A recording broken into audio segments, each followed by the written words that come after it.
Hello friends, आपके अपने YouTube channel Kumar mathematics पर आप सबका स्वागत है। और ये आज हम ग्राफ का तीसरा क्वेश्चन बताने जा रहे हैं। एनसीईआरटी बुक का तीसरा सवाल, अधिकतमीकरण करें, मैक्सिमम वैल्यू ज्ञात करना है, जो कि 2012 एग्जाम में आ चुका है। 2012 का बिहार बोर्ड एग्जामिनेशन में आया है। कह रहा है कि Z equal to 5x plus 3y, जबकि 3x plus 5y less equal to 15 और 5x plus 2y less equal to 10। करा है कि x का मान 0 से बड़ा होना चाहिए और बराबर भी y का मान 0 से बड़ा और बराबर दोनों होना चाहिए। तो इसमें सबसे पहले बोला गया है कि ये जो भी देगा समीकरण, ये डबल लाइन के ग्राफ है। पता कैसे चल रहा है कि दो गो समीकरण दे दिया है तो डबल लाइन के ग्राफ 3x प्लस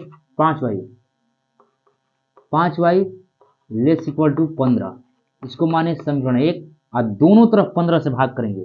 यहाँ पर 1 आएगा 15 से भाग करने पर, तो समीकरण 1 के दोनों तरफ 15 से भाग कीजिए। समीकरण 1 के दोनों तरफ लैंग्वेज एकदम अच्छा से लिखना है, दोनों तरफ 15 से भाग करने पर, 15 से भाग करने पर 5 नंबर ये कंफर्म है। आज ये ग्राफ का तीसरा क्वेश्चन है। इतना सवाल पर अब डाउट नहीं होगा, कोई भी सवाल आएगा हर एक क्वेश्चन में हमें एक ही काम करना है। यहाँ 15 रहेगा तो 15 से भाग, 10 रहेगा 10 से भाग, जो रहेगा वहां पर, क्योंकि हमें हर हाल में प्लस की 1 का जरूरत है। तो सीधे सी अब देखिए 3x बटा 15 और ये रहल 5y बटा 15, ये लेस इक्वल टू 15 बटा में 15 कटेगा तो आ जाएगा 1, 5 तिहाई 15, 3 पाँचे 15, तो ये आ गया x बटा में 5 और ये है y बटा में 3 लेस इक्वल टू 1। इसको फिर से संकेत चिन्हानी दे रहे हैं समीकरण 1। इसके बाद ये जो दिया है इसको समीकरण 2 मानिए, दोनों तरफ 10 से भाग कीजिए। 5x plus 2y less equal to 10, ये रहा समीकरण 2 और दोनों तरफ 10 से भाग, तो डायरेक्टली अब 10 से भाग करके दिखा दे रहे हैं। लैंग्वेज लिखना कोई जरूरी नहीं है, आप लोग समझ रहे हैं। ये कट गया 2 पाँचे 10, ये 5 दूनी 10 आ गया x बटा में 2, ये y by 5 less equal to 1। ये रहा समीकरण 2 को सोल्यूशन किया जाएगा। अब इसमें समीकरण 1 से और समीकरण 2 से, समीकरण 1 और 2 से x और y का मान ज्ञात करेंगे, जो कि कटान बिंदु होगा। अगले वीडियो में ही बताया गया है। तो समीकरण 1 और 2 से from equation first and second, equation first में है 3x प्लस 5y बराबर 15 और यह है 5x प्लस 2y बराबर 10। न तो x का मान बराबर है और न ही y का मान बराबर नहीं है, तो इसमें बराबर करने के लिए हमेशा किसी ऐसा अंक से गुना कराएंगे, या तो x को बराबर करके जोड़ेंगे या घटाएंगे, या y को बराबर करेंगे। तो हम देखिए इसमें x का बराबर कर रहे हैं या y का, आपको मर्जी का है। हम सबसे पहले y का ही बराबर कर रहे हैं।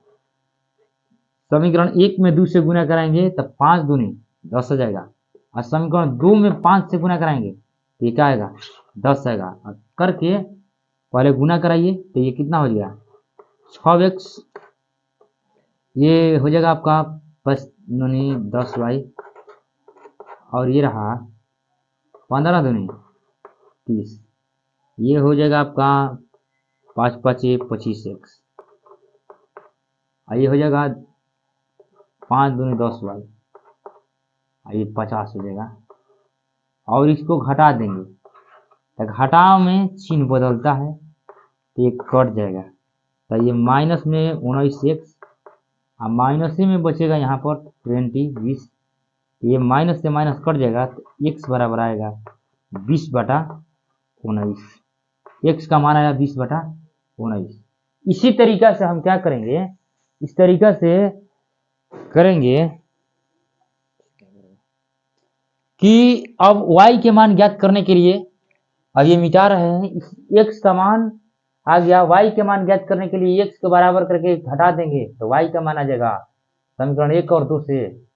और उसके बाद ग्राफ खींचना है, ध्यान दीजिएगा। तो देखिए हम इसको हटा रहे हैं।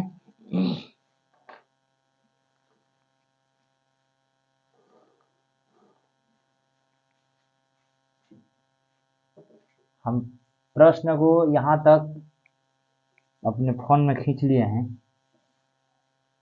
और इसके आगे देखिए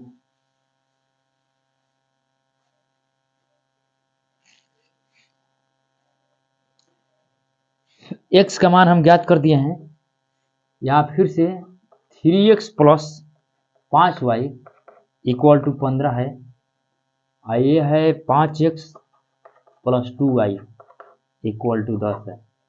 अब एक में हम क्या करेंगे कि x के मान बराबर करने के लिए समीकरण 1 में गुना कराएंगे 5 से, 3 5 15। एक में समीकरण 2 में कराएंगे 3 से गुना, 5 3 15, x बराबर हो जाएगा। गुना करके क्या करेंगे कि घटा देंगे, गुना करके घटा दिया जाएगा। तो देखिए ये 3 5 15 x, ये 15 5 5 25y, 15 5 75, ये 3 5 15 x, ये हो गया 3 दूनी 6y, और ये रहा 10 3 30। घटाना है तो घटाओ में चिन्ह बदल जाएगा, तो कट जाएगा, ये हो जाएगा 19y, ये आ गया 5 और ये 4, तो y का मान आ गया 45 बटा में 19। यानी समीकरण 1 एवं 2 से कटान बिंदु लिखेंगे from equation first and second से जौन कटान बिंदु आइल बा, ये जौन का नाम रखा है P, तब P रखा जाएगा। तो x का वैल्यू आया है आप लोग का 20 बटा 19 और y का मान 45 बटा में 19। और यहाँ पर खींचा जाए ग्राफ, तो समीकरण 1 में आप लोग पहले इसके बताए हैं x पर है 5 और y पर 3, और समीकरण 2 में है x पर 2 और y पर 5। तो एक एक का अंतराल ले रहे हैं सीधे से, एक एक का अंतराल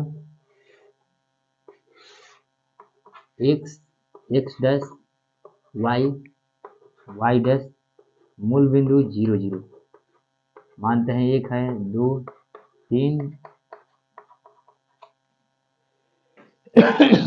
सब खाली है ना, 1 2 3 4, ये है 5।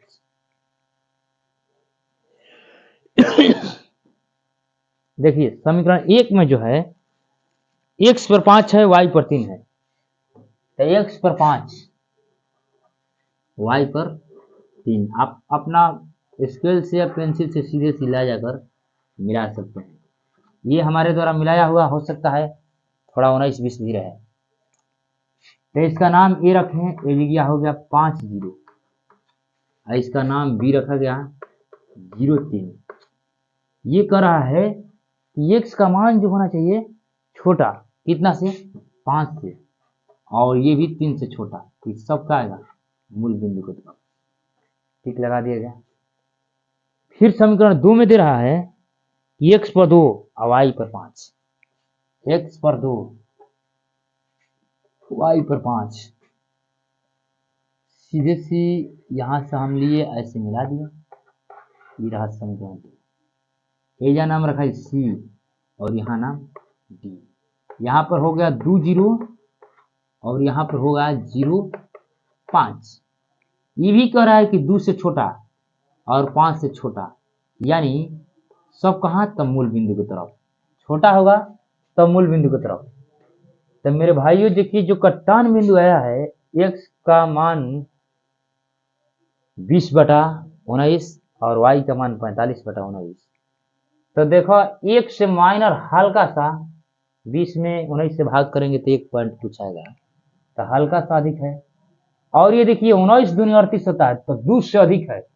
देखो मिला सकते हैं अपना, ये ग्राफ के कॉपी पर आपका सेम टू सेम कटेगा, इसमें कोई दुमत नहीं है। देखिए x का मान जो है 20 से थोड़ा सा माइनर अधिक तो है, और ये y का मान 2 से अधिक में है, तो यहाँ पर हम लोग का बिंदु P, और ये कटान बिंदु से ही आपका पता चलेगा कि ग्राफ आपका सही बना है या नहीं बना है, समझ लीजिए। तो हम लोग का क्षेत्र कौन सा कलर होगा, तो सब ये भी छोटा कर रहा है, तो क्षेत्र यही भाग कलर होगा, ये वाला क्षेत्र। तो क्षेत्र BOCP का कोणीय बिंदु ज्ञात कर देंगे और देखेंगे कि फिर क्या आ रहा है। यहाँ पर लिख रहा है, ये सब मिटा रहे हैं।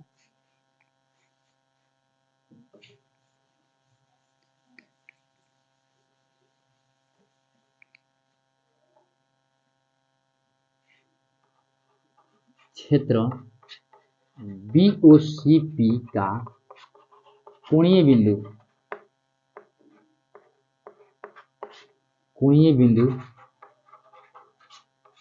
BOCP है, जिसमें z बराबर दे रहा है 5x + 3y।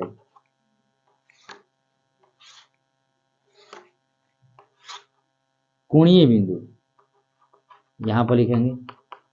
कोणीय बिंदु का अर्थ होता है कोण पर का बिंदु। तभी तो b का निर्देशांक कितना है, 0 3, यानी x का मान 0, y का मान 3, तो ये होगा 5। यहाँ पर z बराबर 5 × 0 और 3 × 3, तो 3 के 9 आ गया, वो है यानी 0 0। तो z = 5 × 0 और 3 × 0 बराबर, ये गुना होगा 0 हो जाएगा। c है, c का निर्देशांक 2 0 है, 2 0। तो z बराबर 5 × x के स्थान पर 2 रखिए, 3 y के स्थान पर 0, तो 5 दूनी 10 आ जाएगा। एक है p है, तो p का निर्देशांक 20/19, अब 45/19। तो z = 5 × 20/19 लिखिए x का मान, और ये 3 × 45/19। तो यहाँ मेरे भाई देखिए, इधर हम बढ़ रहे हैं, ये हो जाएगा आपका 100/19, ये हो जाएगा 35 नहीं 15 4 3 12 बटा, तो ये आ जाएगा 235/19। भाग करेंगे तो 19 से कहीं 19 4 बचेगा, तो 45 हो जाएगा। तो 19 दूनी 38, यानी 12 कुछ आएगा, 12 कुछ। तो जो 12 आएगा तो वो क्या होगा कि अधिक आएगा। तो देखिए सबसे कह रहा है कि अधिकतम मान बताइए, तो अधिकतमीकरण यहाँ पर क्या होगा, तो ये जो है 9 नहीं होगा, 0 भी नहीं होगा, 0 नहीं, यहाँ पर 10 है, तो क्या हो जाएगा 12 हो जाएगा, यानी ये वाला। तो यहाँ पर लिखा जाएगा z का अधिकतम मान z का अधिकतम मान बराबर कितना होगा, तो 235/19, 235/19 किस बिंदु पर, तो बिंदु का नाम है P। तो आप लोग का आंसर में P नहीं देगा, खाली 20/19 और 45/19 पर है, यही आंसर रहेगा। हमारा उम्मीद है कि आप लोग को ग्राफ क्लियर समझ में आया होगा। वीडियो को शुरू से अंत तक देखिएगा, समझ में आ जाएगा, और नोट्स बनाइए इसका। और जो भी ग्राफ का क्वेश्चन है, क्वेश्चन चाहे सवाल जो भी रहे, अधिकतमीकरण या न्यूनतमीकरण, इसी सवाल में अगर न्यूनतम मान कहता तो न्यूनतम मान तो हम लिख देते कि बिंदु न्यूनतम मान 0 किस बिंदु पर, तो बिंदु वो 0 0 पर। अधिकतम पूछा है तो हाईएस्टली ये आ रहा है। अब इसमें आपको भाग देकर चेक कर लेना है, नहीं तो ऐसे तो लगेगा कि ये तो छोटा है, लेकिन भाग दिए तो 12 आया है, तो 10 से 12 बड़ा ही है, 9 से बड़ा है, 0 से बड़ा है, तो इसमें आंसर होगा। तब तक के लिए हम फिर मिलते हैं। अब अगला टॉपिक इसके बाद स्टार्ट करेंगे। आप लोग को त्रिकोणमिति के बाद डिफ्रेंशिएशन, और डिफ्रेंशिएशन के बाद इंटीग्रेशन। और एग्जाम के दृष्टि से वीडियो को देखते रहिए, और बाकी जो भी नोट्स फेयर पढ़ाया गया है उसको देखिए, बाकी ये एक्स्ट्रा में है। जय हिंद।